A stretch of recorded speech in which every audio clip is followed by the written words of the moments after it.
भारतात electronic voting machine म्हणजेच EVM वापरून निवडणुका घेण्याचा प्रारंभ 1998 मध्ये झाला. याआधी कागद मतपत्र वापरली जात होती. ईव्हीएमचा वापर करून निवडणूक प्रक्रिया जलद आणि पारदर्शक होईल अशी माहिती आहे. मात्र यंदाच्या विधानसभा निवडणुकीत ईव्हीएमच हॅक झाला असल्याचं बरेच आरोप करण्यात आले. पण खरंच ईव्हीएम मशीन हॅक करता येतात का?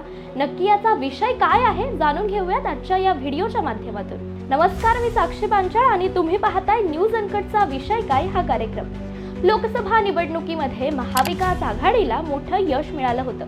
महाविकास आघाडीने महाराष्ट्रात जोरदार मुसंडी मारल्याचं पाहायला मिळालं.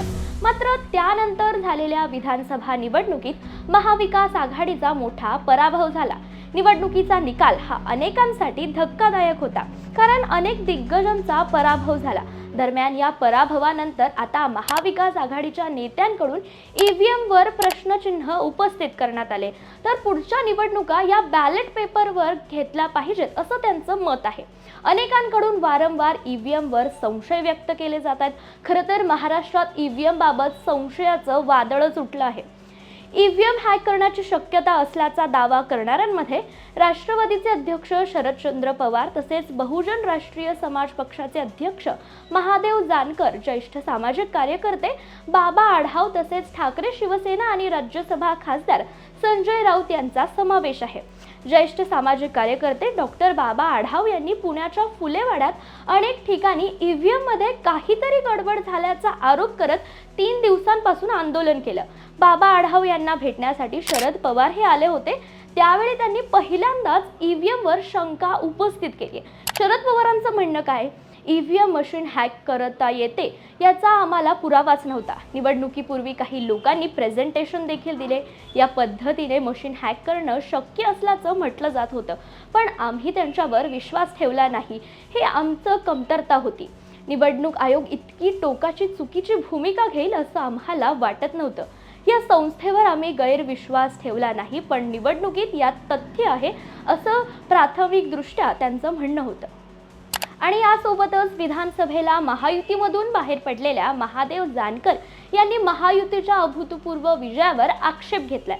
त्यांच्या विधानात ते बोलतात, मी इंजिनियर आहे, त्यामुळे मला माहिती आहे ईव्हीएम हॅक करता येतं. अनेक ठिकाणी ईव्हीएममध्ये घोटाळा झाला, त्यामुळे महायुतीला जागा निवडून आल्यात. ईव्हीएममुळे देशातली लोकशाही धोक्यात असल्याची भूमिका आहे. बॅलेट पेपरच्या माध्यमातून निवडणुका झाल्या पाहिजेत. बॅलेट पेपरच्याच मुद्द्याशी निगडीत वक्तव्य आहे संजय राऊत यांचं. संजय राऊत म्हणाले की आमच्याकडे ईव्हीएम बाबत सुमारे 450 तक्रारी आल्यात. याबाबत वारंवार आक्षेप घेऊनही कारवाई झाली नाही. या निवडणुका निष्पक्षपणे पार पडल्या आहेत असं कसं म्हणायचं? त्यामुळे निकाल रद्द करून बॅलेट पेपरद्वारे पुन्हा निवडणुका घ्याव्यात. आता विधानसभा निवडणूक निकालानंतर ईव्हीएम घोटाळ्याच्या आरोपांमध्ये महाराष्ट्रातील 22 पेक्षा जास्त उमेदवारांनी ईव्हीएम पडताळणीसाठी अर्ज दाखल केलेत. निकालानंतर 7 दिवसांच्या आत दुसऱ्या आणि तिसऱ्या क्रमांकावरील उमेदवारांना ईव्हीएम मशीन पडताळणीसाठी अर्ज करण्याची तरतूद असते. एक मतदान केंद्रासाठी 47,200 रुपये शुल्क आहे.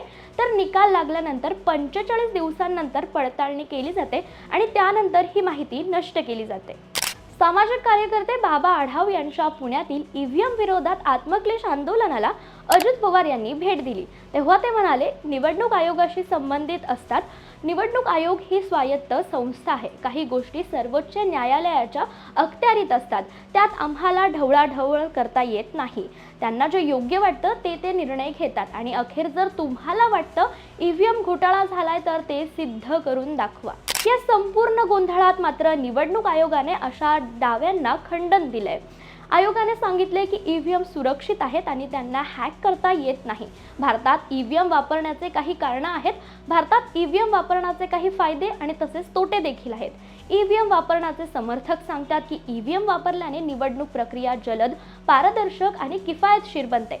मात्र ईव्हीएम वापरण्याचे विरोधक सांगतात की ईव्हीएम हॅक करण्याची शक्यता असते, त्यामुळे निवडणूक प्रक्रिया अन्यायकारक बनू शकते आणि त्यांचा खर्च देखील हा जास्तच असतो. ईव्हीएम हॅक करण्याच्या संभाव्यतेवर अनेक चर्चा आणि वादविवाद कोणत्या टोकावर जातात हे तर पुढच्या काळातच समजेल.